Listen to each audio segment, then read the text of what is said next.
2차 전지 얘기 네. 뭐 지금까지 실컷 나눠봤고요. 네.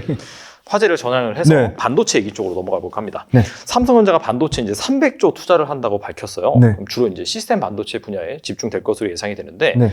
좀 주목해야 될 섹터나 그런 기업이 있을지 좀 궁금합니다. 그러니까 삼성전자 그 반도체 투자 관련돼서 아무래도 메모리보다는 비메모리 쪽 봐야 될 것 같고, 비메모리 관련돼서 삼성전자나 하이닉스는 크게 세 가지가 잘 돼야 되잖아요. 서버, 그 다음에 PC, 그 다음에 모바일인데요. 서버는 아마존하고 그 다음에 메타가 전년 대비해서 캐펙스 투자를 늘릴 거라고 생각했는데 한 2%에서 3% 정도 오히려 줄일 것으로 예상을 하고 있고요. 그 다음에 아마존하고 메타를 제외한 뭐 구글하고 그 다음에 애플은 늘어나긴 하는데 그것도 한 자릿수대예요. 그러니까 5에서 7% 정도. 엄청나게 늘어나는 건 아니죠. 그래서 서버가 작년하고 재작년에 받쳤는데, 수요를 받쳤는데 좀 쉽지 않은 상황이다. 그리고 두 번째는 휴대폰은 전혀 기대를 안 했는데 중국에서 재고가 급격하게 줄어들고 있고요. 그 다음에 의외로 갤럭시 S23, 23이 잘 팔리고 있어요. 지금 생각보다. 예. 그리고 애플 아이폰 14보다 아이폰 15 프로 이제 올해 아마 나오지 않을까 생각하는데 하반기에 아이폰 15에 대한 기대감을 좀 갖고 있는 것 같아요. 그래서 아이폰 15가 얼마나 잘 팔리냐, 생각보다 아이폰 14가 죽었기 때문에 잘 안 팔렸잖아요. 그래서 아이폰 15가 잘 팔리는 것에 따라 스마트폰 업황은 좀 좋아질 것 같고, 연간으로는 12억 2천 대 정도인데 12억 2천 대가 전년도보다 꺾이는 정도 수준은 아니에요. 전년도보다 그래도 스마트폰 전년도 대비해서 약 2에서 한 3% 정도 성장을 예상을 하고 있어요. 그래서 오히려 서버는 기대했는데 별론 것 같고 스마트폰은 생각보다 나쁘지 않다. 그럼 마지막 PC인데, PC는 결국 교체해야 되잖아요. 노트북이나 뭐 이런 그 업무용 PC로 교체해야 되는데 계속 미루고 미뤄지다가 소비 전력이 20에서 30%나 좋아지는 DDR5 나왔잖아요. 인텔의 사파이어 래피드. 네. 그래서 DDR5에 대한 수요가 좀 있거든요. 근데 노트북 PC하고 이런 업무용 PC 자체도 그렇게 또 엄청나게 또 교체 수요가 있는 건 아닌 것 같아요. 작년과 비슷한 정도 수준이다. 그래서 플랫한 수준이라고 봐서, 그러면 다 서버, PC, 휴대폰 다 했을 때는 그냥 전년도 비슷한 똔똔 수준이다. 그래서 메모리 반도체가 어찌됐건 반도체 업황 자체가 엄청나게 좋아지긴 어렵다. 근데 시장에서 지금 이미 선반영해서 올해는 끝났고 내년은 엄청 좋아질 거야. 그 이유는 내년에 재고가 줄어드니까. 근데 재고가 제가 업계 확인해 봤을 때는 그렇게 또 엄청 줄어들진 않았어요, 사실 아직까지는. 그래서 반도체 업체들이 내년 거를 땡겨와서 올해 좋아질 거라고 생각해서 반도체를 뭐 많이 앞으로 좋아질 거라고 미는데, 그거는 계속 분기별로 실적 체크를 해봐야 될 것 같고요. 현재 재고를 말씀드리면 정상적인 재고는 4주에서 6주인데 서버도 지금 여전히 8주 이상 나오고 있고요. 그 다음에 모바일 여전히 8주 이상 나오고 있고요. 그 다음에 PC도 8주 이상 나오고 있어요. 그러니까 정상적인 재고 수준을 벗어나서 재고가 쌓이고 있는 거죠. 그건 사실인데, 이제 메모리 반도체 가격도 조금 올라오고, 아까 말씀드린 의외로 스마트폰에서 좀 터지고, 서버도 다 캐펙스를 줄이는 게 아니라 일부 서버 업체들 늘리는 업체들 있잖아요. 그런 업체들이 내년엔 가격이 오를 거니까 올해 미리 땡겨서 재고를 미리 쌓아놓자. 재고 미리 선축적 수요가 있을 수 있잖아요. 그 재고 선축적 수요에 따라 서버랑 PC 업체, 휴대폰 업체에서 조금만 재고를 미리 축적해서 재고의 사이클이 아까 말씀드린 8주에서 정상 재고 범위 4주에서 6주로 확 줄어들 경우에 그때는 아마 반도체가 급격하게 올라오는 모멘텀이 나오지 않을까. 근데 그 시기는 지금 벌써 뭐 올해 2분기 얘기하는데 2분기는 굉장히 힘들 것 같고, 하반기 3분기 이후가 될 건데 3분기, 4분기 되면 그때 들어가면 늦는다고 생각하는데, 저는 미리 들어가서 길목지키고 있는 것보다는 3분기랑 4분기에 메모리 반도체 가격이 좀 올라오네, 그리고 재고도 엄청 줄었대, 그 두 가지만 확인하시면 돼요. 가격이 좀 올라오네, 반도체 가격이 올라오네, 재고가 줄었대. 근데 아마 가격이 올라오는 것보다는 재고 주는 거가 먼저 선반영될 수도 있거든요. 그래서 재고 주는 걸 좀 확인을 하시고, 바닥권에서 반등 나오는 거 보고 확인하시지 지금 들어가서 굳이 막 2차 전지 팔고 이제 반도체 갈아타야 되는 막 얘기하시잖아요. 그건 좀 아닌 것 같아요. 그래서 반도체 업황은 그냥 비슷한 정도 수준이지만 내년 거를 땡기기엔 지금 너무 빠르다. 그게 핵심이고요. 그래서 그럼 그 와중에 반도체는 너무 투자하고 싶은데 그래서 틈새 업종을 노리자. 예를 들어 장비 중에 기술적인 이유로 무조건 써야 되는 업체들. 그리고 장비인데 소위 말하는 캐펙스 투자랑 좀 무관한 장비 업체들. 그리고 장비인데 마진이 엄청 좋은 업체. 그리고 반도체인데 압도적으로 써야 되는 소위 말하는 네덜란드의 ASML. ASML 지금 EUV는 커질 수밖에 없는 거죠. 다 그렇죠. 지금 EUV 극자에서는 해야 되고 구조적으로 EUV를 쓰면 당연히 생산 수율이 좋아지는 거고 그리고 생산 수율을 좋아지려면 보다 정밀하게 검사해야 되는데 기존 현미경으로 안 되니까 원자 현미경으로 보잖아요. 그래서 원자 현미경 만드는 파크 시스템즈는 당연히 좋을 수밖에 없는 거고. 그래서 저는 오늘 SNS택을 가져왔는데요. SNS택이 일단 반도체 시장 자체가 연평균 그래도 2026년까지 9% 정도 성장을 하고요. 그 중에 파운드리죠. 비메모리 반도체 시장이 약 12% 정도 성장해요. 그 12%를 어디가 땡기냐? 사실 삼성전자도 지금 제일 기대하는 부분은 차량용 반도체 쪽이에요. 왜냐면 차량용 지금 뭐 자동차가 이제 달리는 스마트폰이 되잖아요. 그 스마트폰화 되려면 다 기본적으로 반도체잖아요. 그러니까 차량용 반도체는 삼성전자가 뭐 어떻게 보면 비메모리 반도체 수요에 가장 커질 거라고 보는 어떻게 보면 신성장 동력이라고 볼 수 있죠. 그러면 차량용 반도체가 커지려면 당연히 이 극자외선 EUV가 당연히 엄청나게 미세화도 많이 돼야 되고 공정 수율도 좋아져야 되고 더 회로 선폭도 더 막 가늘어야 되고 성당 공정 계속 가늘고 더 이 공정 난이도가 더 올라가잖아요. 계속 올라가잖아요. 수율도 좋아지려면. 그래서 이 EUV 관련된 장비를 ASML이 독점하는데 ASML이 들어가는 EUV에 들어가는 부품 ASML 장비도 엄청 2천억이 넘는 장비인데 ASML EUV에 들어가는 부품도 ASML의 퀄 테스트를 끝내야 되고 품질을 엄청나게 까다롭게 봐야 되고 거기다 사용되는 부품에 대한 조건이 엄청 까다로운 거죠. 근데 마침 일본 부품, 일본의 호야는 뭐 독점이냐면 EUV용 블랭크 마스크 독점이고요. 네, 이 블랭크 마스크를 어디가 독점이냐? 일본의 호야가 독점이고요. 그 다음에 이 블랭크 마스크 외에 EUV에 들어가는 게 블랭크 마스크가 아주 핵심 소재고 그 다음에 EUV 펠리클이라고 있어요. 펠리클도 일종의 보호막이라고 보시면 되거든요. EUV 펠리클이 일본의 미쓰이 화학의 독점인데 이 SNS텍이라는 회사가 EUV 펠리클도 국산화하려고 하고 있고요. 그 다음에 EUV용 블랭크 마스크도 국산화하려고 있어요. 그러니까 둘 다 엄청나게 고난이도 기술력에 어떻게 보면 이 성장, 이 국산화 때문에 수요가 올해 하반기나 빠르면 내년 상반기부터 나오면 이 완전 매출과 이 사이즈가 다른 구조적으로 성장할 수밖에 없는 시장이고요. 그래서 이 반도체 연간 소재나 장비 업체들이 실적이 올해 플랫하거나 뭐 한 자릿수 정도 성장을 예상을 하는데 당연히 조그만 장비나 소재 업체들은 큰 폭으로 성장할 수 있잖아요. 삼성전자, 하이닉스가 뭐 주춤하더라도 아까 말씀드린 재고를 선축하기 위해서 장비나 소재는 선발주하는 경향이 있으니까. 근데 지금 SNS텍 같은 경우는 엄청 보수적으로 잡아도 매출이 올해 같은 경우 매출과 이익이 모두 20% 이상 성장을 예상을 하고 있거든요. 그 이유가 지금 아까 말씀드린 EUV 관련돼서 이 가격이 자체가 EUV는 극자외선이고 기존에 쓰는 거는 심자외선이라서 DUV라고 하는데 가격 자체가 게임이 안 돼요. DUV보다 EUV 같은 경우는 그 블랭크 마스크는 30배가 더 비싸고요. 와. 펠리클은 70배가 더 비싸요. 근데 이것도 다 ASML에 퀄 테스트를 받아고 끝나야 되는데 이미 지금 SNS텍은 ASML 퀄 테스트를 통과를 했거든요.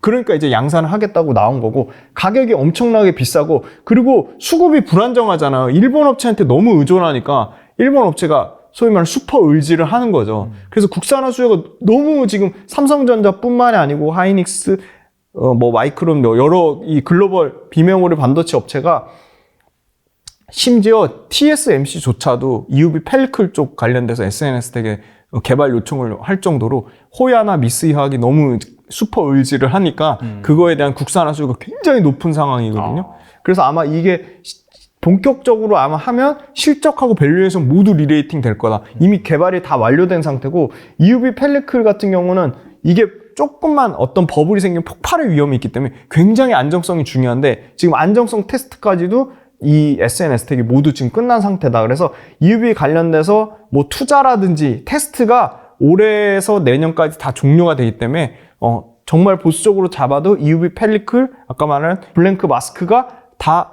내년부터 본격적으로 매출과 이익단에서 30% 이상 성장이 나오지 않을까 그렇게 보고 있습니다. 그래서 사실 이 본격적으로 EUV 펠리클이나 EUV 마스크에 대한 이 국내 업체들, 글로벌 반도체 업체들의 니즈가 엄청나게 큰 상황이다. EUV를 안 쓸 수는 없으니까 구조적으로. 그래서 이 블랭크 마스크 시장은 미세어 공정 커지면 물량도 늘어나고 가격도 비싸게 받고 PRQ가 모두 좋은 상황이기 때문에 EUV 관련주 중에 뭐 탑픽을 꼽기에도 이 SNS텍은 손색이 없을 것 같습니다.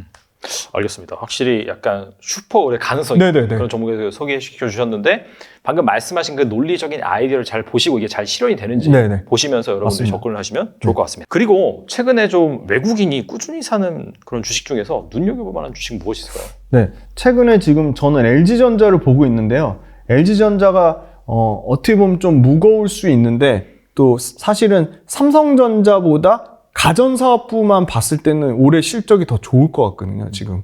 그러니까 물론 뭐 삼성은 가전만 있는 게 아니죠. 반도체도 있고 뭐 여러 가지 휴대폰도 있고 한데 LG전자가 핵심은 모든 사업부가 다 구조적으로 1분기를 기점으로 실적 턴어라운드 한다는 거거든요. 대표적으로 LG전자 이제 TV인 HE 사업부가 있고요. 두 번째는 생활가전 에어컨인 HNA 사업부가 있고요. 세 번째는 제일 이제 성장이 가장 커질 거라고 생각하는 전장 사업부인 VS 사업부가 있고요. 네 번째는 비즈니스 솔루션이라서 BS 사업부가 있죠. 이 네 가지인데 이 네 가지가 구조적으로 좋아져요. 왜냐하면 첫 번째는 경기 둔화에 민감한 이 TV도 그렇죠. HE도 그렇죠. 그 다음에 생활 가전도 그렇고 그 다음에 이 BS 비즈니스 솔루션 이 세 개 사업부가요. B2B 그러니까 일반 개인 소비자 체감 경기가 엄청 좋든 나쁘든 상관없이 이 업체들 B2B로 나가는 매출 비중이 커져요. 그게 40%까지 확대를 하겠대요. 그러면 굉장히 경기 체감에 기업으로 나가는 건 사실 경기 체감이 굉장히 둔화된 형태로 매출이 늘어나는 거거든요. 그래서 그 부분이 기대가 되고 있고 그 다음에 이 회사들이 지금 어떻게 보면 영업이익률이 떨어졌던 이유가 가장 첫 번째가 물류비가 너무 부담이 많이 됐거든요. 뭐 말도 안 되는 물류비, 그러니까 코로나 때문에 비정상적인 물류비로 연간 지금 분기별로 한 1,500억에서 2,000억 정도를 더 물류비를 더 지급한 거예요. 근데 그게 정상화 수준만 돼도 물류비 코스트 단에서 1,500억에서 2,000억 정도 비용 절감이 되는 효과가 나온 거죠. 그러면 물류비 비용 절감되면 당연히 영업이익 개선 효과로 나오겠죠. 그래서 비용이 엄청나게 줄어들고 있다. 그 다음에 두 번째는 TV를 보면 TV 같은 경우는 유럽하고 북미가 주력인데 유럽하고 북미에서 TV 팔린 만큼 팔린 거 아니냐 해서 2년 동안 올해 상반기를 포함해서 2년 동안 굉장히 부진했는데 사실 북미보단 유럽에서 프리미엄 TV가 잘 팔리거든요. 프리미엄 TV가 다행히도 뭘 보면 되냐면 재고거든요. TV 재고가 지금 정상화되고 있대요. 그러니까 지금 TV 재고가 한 8주에서 9주까지 늘어났다가 5주에서 6주까지 줄어든다는 얘기는 유럽에서 프리미엄 TV가 다시 판매가 올라오고 있다. TV 재고가 정상화되고 있다는 측면에서 지금 생활 가전이랑 아까 말씀드린 TV가 회복이 되고 있다. 매출과 이익이 회복되는데 그 회복되는 원점이 올해 1분기다. 그래서 1분기부터 좋아질 걸 보고 있고요. 그다음에 두 번째는 가장 기대하는 거는 이 전장 사업부예요. 그러니까 전기차도 당연히 전장이 필요하잖아요. 전기차 시장 커지면 전장이 당연히 좋아질 수밖에 없잖아요. 그렇죠. 우리나라 전장 제일 잘하는 데가 LG전자거든요. 뭐 LG 마그나도 인수를 했고요. 근데 전장이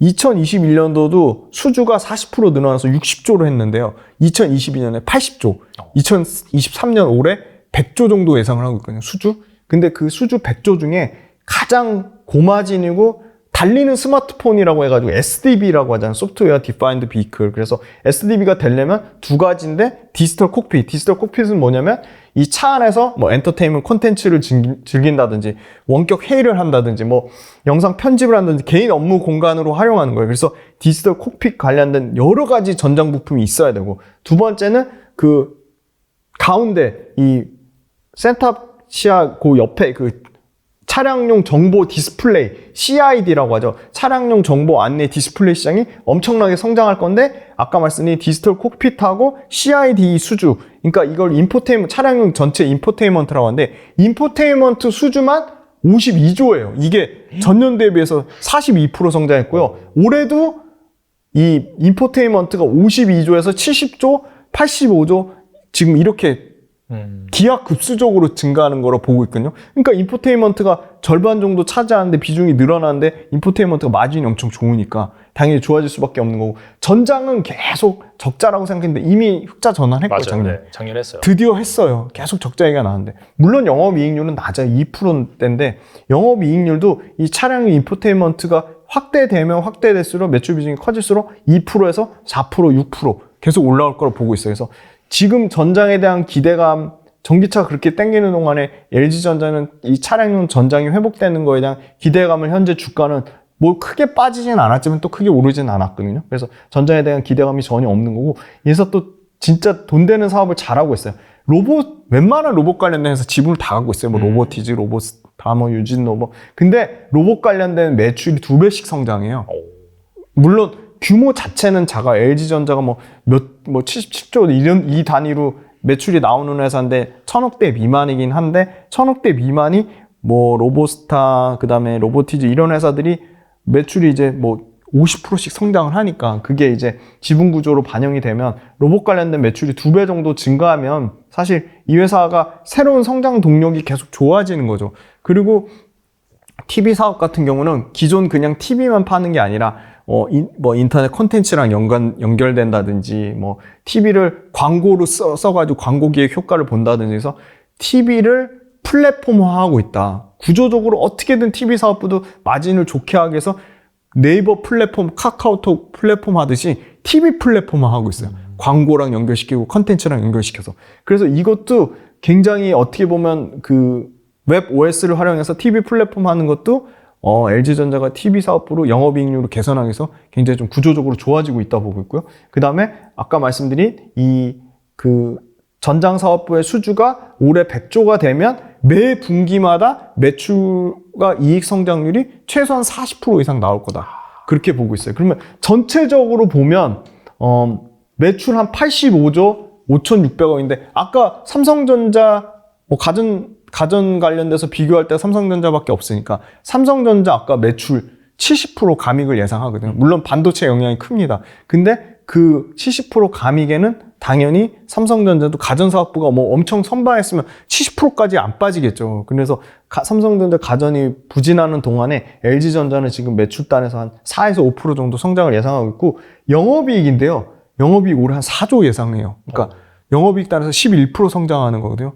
엄청나게 지금 많이 구조적으로 좋아진다고 보고 있는데, 그럼에도 불구하고 PER은 11배 정도 수준이에요.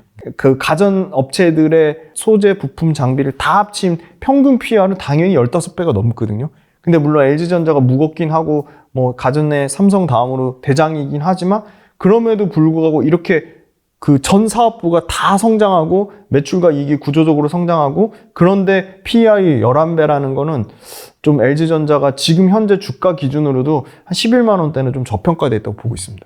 사실 로봇 쪽도 성장을 하고 있고, 네. 근데 말씀하신 가장 또 핵심이 전장 쪽이잖아요. 네. 전기차에 들어가는 필수. 네. 근데 그쪽이 지금 좋아지고 있는데 사실 그쪽 멀티플을 주는 게 아니라 전혀 아니죠. 여전히 네. 약간 좀 가전 사업부 멀티플입니다. 맞습니다. 네. 그래서 이런 부분들이 사실 시장에서 인정이 되고 재평가가 되면 확실히 좀 무섭게 재평가될 수가 있겠네요. 네.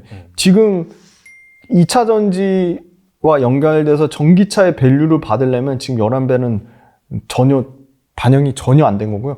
그리고 아니나 다를까 이제 구조적으로 좋아지니까 삼성전자는 수급이 왔다 갔다 하는데 LG전자는 지금 딱 외국인 수급이 꾸준히 계속 사고 있어요. 네. 바닥에서요. 바닥에서 매집하는 그런 형태로 알겠습니다. 진짜 어떻게 보면은 계속해서 이제 흑자 전환도 하고 좋아지는 모니터링이 나오는데 네. 여전히 좀 주가는 무거운데 과연 언제 재평가 될 것인가, 네, 그 맞습니다. 부분을 잘 네. 지켜보면 좋을 것 같다는 생각이 듭니다. 네. 그리고 지난번에 나오셔서 이 노후를 위해서 네. 뭐 연금 계좌의 운용 방식, 네, 네. 그다음에 노후를 위해서 꾸준히 담아갈 만한 뭐 ETF 이런 것도 네, 네. 소개시켜 주셨잖아요. 네. 근데 시간 관계상 좀 제대로 못하는 감이 있어가지고 네, 네, 네. 다시 한번 해주시면 좋을 것 같습니다. 네. 일단은 IRP 저는 뭐 금융사 직원이 아닌데 약간 홍보하는 것 같은데 네네. 이거 꼭 하셔요. 왜냐면 정부에서 진짜 나쁜 놈들이 세제 혜택 관련된 걸 많이 없앴거든요. 몇 개 없어요, 진짜. IRP, ISA, 연금저축펀드 이 세 개는 무조건 하세요. 왜냐면 여기서 일단 연금저축펀드로 ETF 투자를 하실 수가 있고요. IRP랑 ISA 계좌에서 주식 투자를 하실 수가 있어요. 그러니까 IRP는 주식은 안 되고 ETF를 하실 수가 있고 ISA 계좌가 주식을 할 수 있고요. 그러니까 제일 좋은 거는 연금저축이랑 IRP에서 ETF를 국내랑 해외 섞어서 하시고요. ISA 계좌는 국내 주식을 집중적으로 많이 하시면 되고요. ISA 먼저 소개해드리면 소득 조건 따라 이제 최대 400만 원까지 비과세인데 아마 이게 조금 개정돼서 600만 원까지 소득 구간 5,500만 원, 연봉 기준으로 5,500만 원 이하면 600만 원까지 비과세 되는 걸로 알고 있거든요. 주식에서 수익이 나도. 네. 그 15.4% 떼잖아요. 그 비과세 면제되는 거니까 그만큼 더 복리 효과로 더 투자할 수 있고 이게 ISA 계좌가 최대 3년에 1억까지 늘 수 있거든요. 분할로 나눠가지고. 그래서 여윳돈으로 주식 투자를 할 거면 세액공제 받을 수 있는 거 풀로 다 채워가지고 최대한 먼저 이 세액공제 상품 먼저 채우는 게 맞는 것 같고요. 그리고 두 번째는 IRP인데요. 퇴직연금 60일 이내에 이제 수령한 퇴직금 가지고 IRP 계좌 만들어서 거기에 연간으로 1,800만 원까지 되거든요. 그러니까 이렇게 한도 정해져 있는 거는 여유 되시는 분은 당연히 한도 다 채우는 게 맞아요. 왜냐면 세액공제 주는 게 3종 세트 말고는 없어요, 진짜. 그래서 세액공제 무조건 해야 되고 이거는 세액공제가 아마 IRP랑 그 연금저축펀드 합산 900만 원까지 되거든요. 그럼 900만 원에 15.4%면은 지금 엄청나게 한 149만 원 정도가 일단 세액공제를 받는 거예요. 그리고 연봉 5,500만 원 이상 되는 사람들은 119만 원 정도 세액공제 받는 거니까 굉장히 금액 큰 거죠. 그러면 IRP하고 이 연금저축펀드는 ETF 투자가 되니까 어떤 ETF를 하냐? 그거는 제가 딱 두 개를 갖고 왔는데요. 이 ETF 관련 그 운용사랑 저랑 아무 이해관계가 없습니다. 좀 광고 좀 들어왔으면 좋겠네요. 그러니까 차라리 좀 네. 사이다 경제로 좀 들어왔으면 좋겠습니다, 진짜. 자, 신한에 보시면 기가 막힙니다. 솔 메가테크라고 있어요. 솔 캐디 메가테크 ETF예요. 액티브 ETF. 액티브 ETF는 말 그대로 이 신한 자산운용에서 운용하면서 계속 포트폴리오를 그때그때 맞춰서 계속 교체할 수 있다는 건데 그게 장점이 뭐냐면 이게 지금 뭐 사실 시가총액 61억밖에 안 되는 엄청 작은 건데 얘네가 어떻게 이걸 구성했냐면 8개 성장하는 테마죠. 당연히 전기차 포함되어 있고요. 우주항공, 그 다음에 뭐 신재생, 그 다음에 또 뭐가 있죠? 뭐 플랫폼, 그 다음에 뭐 글로벌 소비, 이런 이 소위 말하는 이 캐디라는 데서 이 캐디라는 게 뭐냐면요. 한경이 이 주요 증권사 리서치 센터장이나 애널리스트가 다 이걸 소위 말하는 30명 넘게 참여해가지고 딱 그 시점, 지금 2023년 시점에 가장 구조적으로 성장하는 업종을 쪼갠 거예요. 지금 들어가 있는 거는 인공지능, AI, 빅데이터, 그 다음에 로봇, 그 다음에 첨단 소재, 사물 인터넷, 그 다음에 차세대 에너지, 신재생 에너지, 항공 우주, 메타버스, 맞춤형 헬스케어, 미디어 엔터까지 10개 유망업종. 근데 10개 유망업종 끝나는 게 아니고요. 얘네가 분기별로 아마 매 3개월마다 지금 메타버스가 좀 죽고 예를 들어 다른 새로운 테마, 뭐 예를 들어 뭐가 있을까요? 뭐 챗GPT 관련된 테마가 뜬다. 그러면 그걸로 포트폴리오를 교체를 합니다. 그래서 지금 액티브 ETF인데 이 신한 자산운용 펀드 매니저가 이 10개의 가장 지금 뜨고 있는 구조적으로 성장하는 산업을 골고루 배분해서 이걸 투자하는 건데 시장 지수로 계속 압도하고 있어요. 지금 보시면 솔캐디 같은 경우가 구성 자산이 제일 중요한데요. 이거 다 보실 수 있어요. 지금 국내 증시 가서 ETF 들어가셔가지고 솔 캐디 메가테크 ETF 치셔도 되고요. 신한 자산운용 가시면 요거 상품 그걸 보실 수 있습니다. 그러면 보면 ETF 구성 자산에 보시면 네, 골고루 들어가 있죠. 한솔케미칼, 현대차, 두산 에너빌리티, 삼성 SDI, 하나솔루션, LG 에너지 솔루션, 뭐 SFA, 동진세미케, 뭐 한솔케미칼 비중이 높죠. 그다음 뭐 두산 에너빌리티도 있고요. 소형원전, 그리고 삼성 SDI 2차전지 테마죠. 하나솔루션, 태양광, 그다음에 SK 하이닉스 반도체죠. 그다음에 뭐 동진세미캠, 솔벤 이런 소재 쪽도 있고요. 첨단 소재 쪽도 있고요. 그다음에 SPG 로봇 관련된 감속기 회사죠. 그러네요. 네, SPG도 들어가 있고요. OLED 단에 덕산 네오룩스 있고요. 굉장히 잘 돼 있어요. 하나 에어로스페이스 우주항공.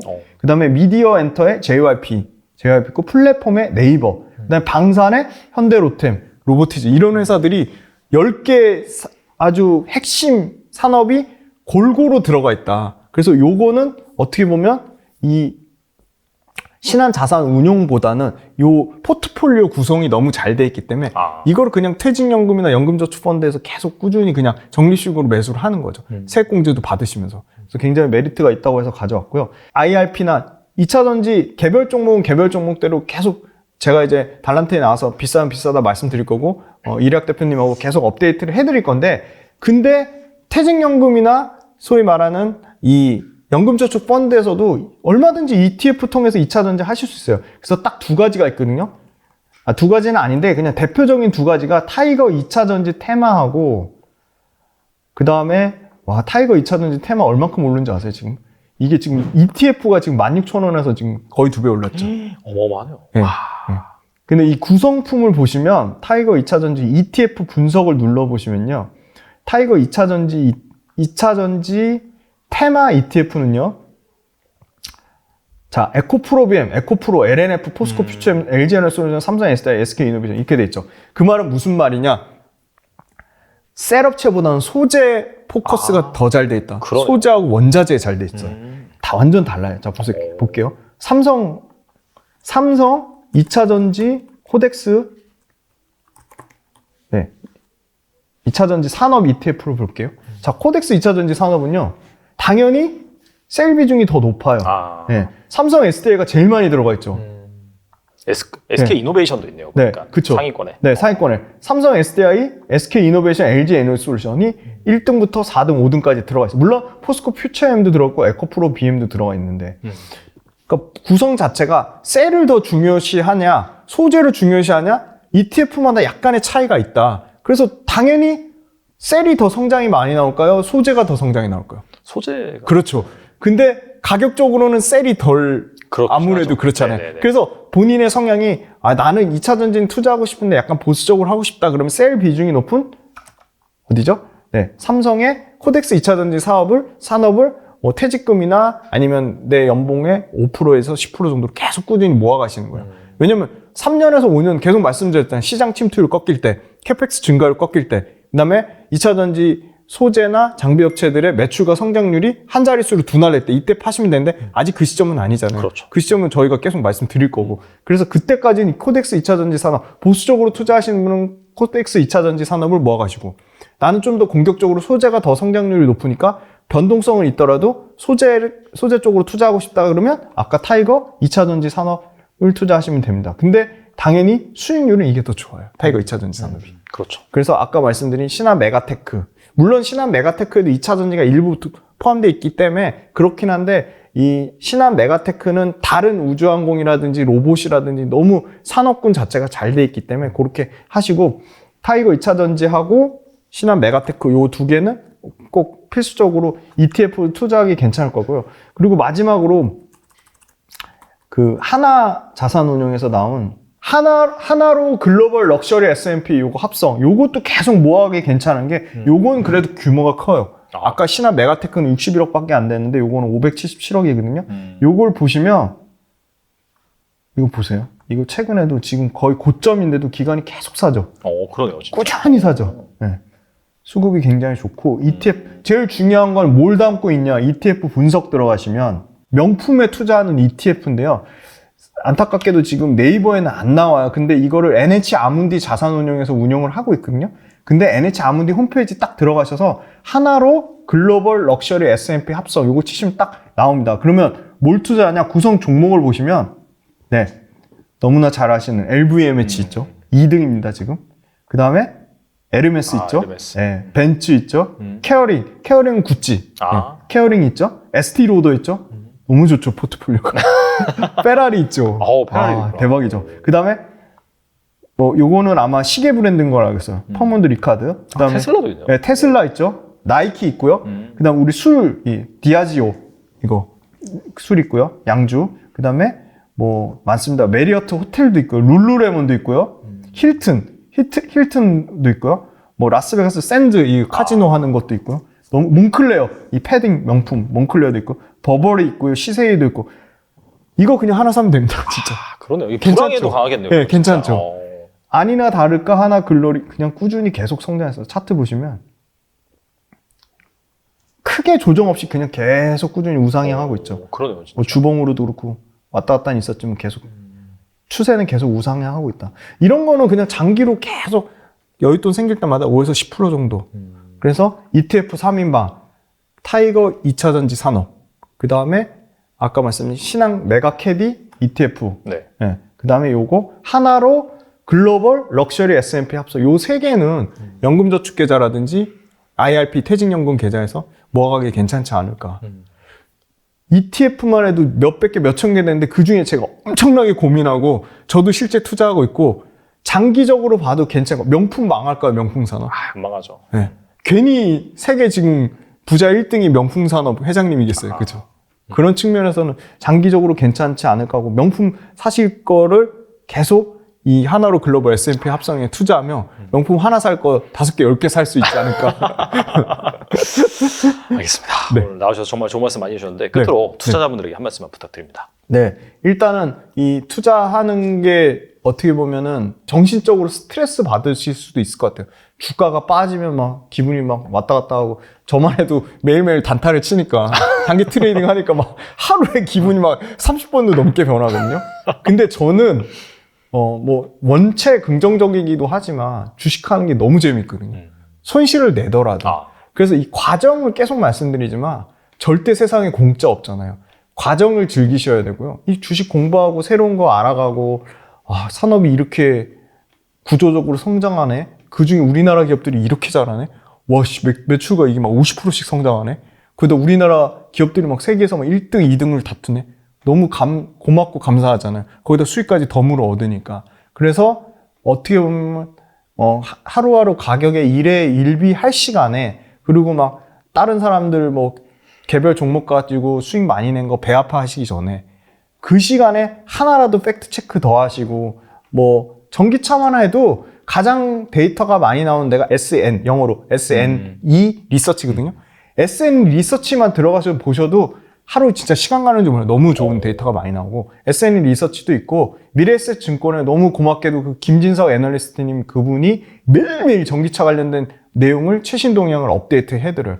저도 훈훈한 주식에 개별 기업을 엄청 디테일하게 제가 3일 내내 분석한 자료를 최대한 요약해서 훈훈한 주식 유튜브에 개별 종목 계속 올려드릴 거니까 그것도 투자 매수매도 권유가 전혀 아닙니다. 다시 한번 말씀드리지만 투자 판단 철저하게 본인이 하시고 그냥 같이 공부하자고 저도 올려드리니까 그것도 계속 봐주시고 그래서 결론은 과정을 즐기시고요. 하루하루 가격에 일회일비 하지 마시고 손품 파는 거를 귀찮아 하시면 안 됩니다. 그래야지 수익이 나고요. 세상에 절대 공짜 없으니까 투자 공부는 계속 게을리 하시면 안 돼요. 그렇게 하시다 보면 수익률은 자연스럽게 따라올 거라고 믿고 있고요. 그 다음에 전기차 관련돼서 이미 수익 많이 나신 분들이 굉장히 이거 계속 엄청나게 고민하실 것 같아요. 이거 팔아야 돼 말아야 돼 이거 더 갈까 여기서 더 갈까 그렇게 고민하시는 분들 있잖아요. 뭐 말씀드린 적이 있지만 본인의 마음의 크기만큼만 가져가시면 돼요.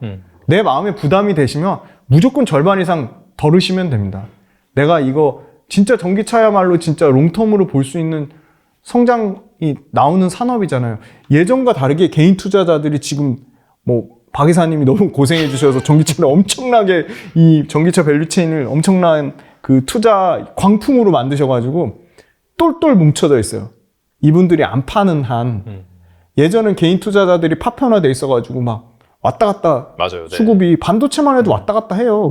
근데 지금 2차 전지 조금이라도 뭐 단 20-30%라도 수익 나신 분은 안 팔고 들고 가겠다는 거거든요. 그러니까 당연히 기존에 팔던 공매도 지금 박살나고 있죠. 공매도 쇼키즈 물량 계속 들어오죠. 끊임없이 공매도 계속 치는데 저는 공매도가 질 거라고 보거든요. 에코프로비엠, LNF, 포스코 케미칼, 에코프로 계속 매일매일 공매도 대차장고 보면요. 줄지 않고 있어요. 계속 늘어나거나. 그러니까 추세가 공매 계속 치는 것 같은데 어느 한쪽은 죽을 건데 아마 공매도 세력이 죽을 거예요. 그렇게 보니까 조금 긍정적인 마인드로 이런 계속 전기차 관련된 내용을 계속해서 업데이트하고 유튜브만 보지 마시고 유튜브 보고 정리를 하세요. 본인만. 정리를 하시고 공부하는 과정을 즐기시면 수익률은 당연히 따라올 거다. 그렇게 보고 있습니다. 알겠습니다. 사실 2차 전지 플러스 뭐 다양한 네. 그런 뭐 섹터에 대한 투자 아이디어, 개별 기업도 말씀해 주셨는데 그 누구보다도 디테일하게 수치 관점에서 네. 계속. 특히나 네. 앞으로 이제 업데이트 되는 그런 상황 같은 경우에는 뭘 보면 되는지 말씀해 주셨기 네. 때문에 네. 그런 부분들을 좀 잘 지켜보시면 좋을 거라는 생각이 들고요. 네. 또 뭐 네. 그래서 네. 이 달란트 투자 이 이래학 대표님도 그때도 말씀드렸지만 연기금이 매수하는 중 그거 다 엄청난 데이터와 엄청난 시간을 들이는 건데 그거 보시고 좀 정리를 달란트 투자에도 진짜 좋은 내용 진짜 와 이거 나도 너무 콘텐츠 하고 싶은데 이런 내용들도 하시거든요. 그거 그냥 보고 그냥 잘 봤다 끝내지 마시고 그걸 적어서 본인 거로 만드시고 그랬으면 좋겠고 긍정적인 마인드를 가지셔야지 주식으로 돈을 많이 벌 수 있습니다. 마지막에 훈훈한 주식도 많이 사랑해주세요. 훈훈하게 긍정적인 마인드로 네. 이렇게 주식을 하셔야지 네. 또 성공적이고 그다음에 계속해서 이제 업데이트 해주실 거니까 네. 그 얘기 여러분들이 계속해서 귀담아 들으셔가지고 팔로업 잘하시면 분명히 만족할 만한 수익률 얻을 거라고 생각이 됩니다. 네. 네, 지금까지 김준 대표님 나오셔서 감사합니다. 감사합니다.